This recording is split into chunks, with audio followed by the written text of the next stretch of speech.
미국과 캐나다, 일본 등 58개의 나라가 자의적 구금을 반대하며 이를 중단할 것을 촉구하는 선언을 발표했습니다. 이 선언에 동참한 국가들은 한 목소리로 국가 간 외교에서 지렛대로 활용하기 위해 자의적 구금을 하려는 시도를 규탄한 가운데 미국은 이런 행위는 국제사회에서 더 이상 용인되지 않을 것이라고 강조했습니다. 첫 소식 오택성 기자가 보도합니다.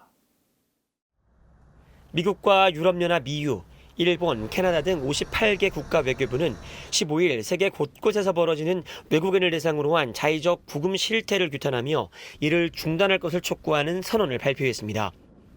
8개 항목으로 구성된 이번 국가 간 자의적 구금 반대 선언은 특히 외국인에 대한 자의적 구금을 정치적인 목적으로 국가 간 외교에서 거래 방안으로 활용하라는 것은 국제인권법에 위배되는 것이라고 지적했습니다.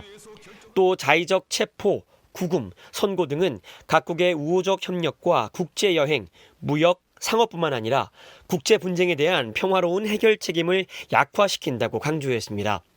그러면서 각 나라들이 가혹한 상황에 처한 구금과 변호인 접근 거부, 고문 그리고 다른 모욕적인 대우나 처벌을 예방하고 끝낼 수 있는 구체적인 조치를 취할 것을 촉구했습니다.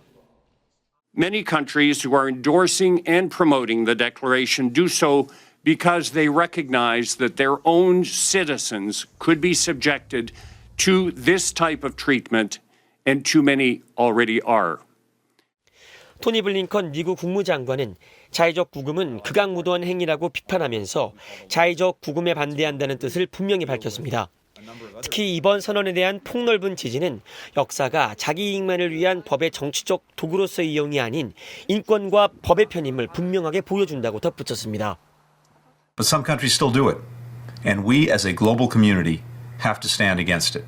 It's time to send a clear message to every government that arbitrarily detains foreign nationals and tries to use them as leverage. This will not be tolerated by the international community.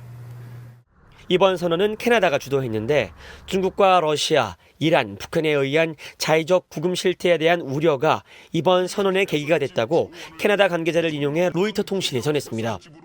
실제로 북한 정권의 자의적 구금에 의한 미국인 피해로는 지난 2016년 1월 구금됐다가 1년 5개월 만에 혼수 상태로 석방된 후 사망한 미국 대학생 오토 원비어 씨와 지난 2012년 북한을 방문했다가 2년 동안 구금된 선교사 케네스 배 사건이 대표적입니다.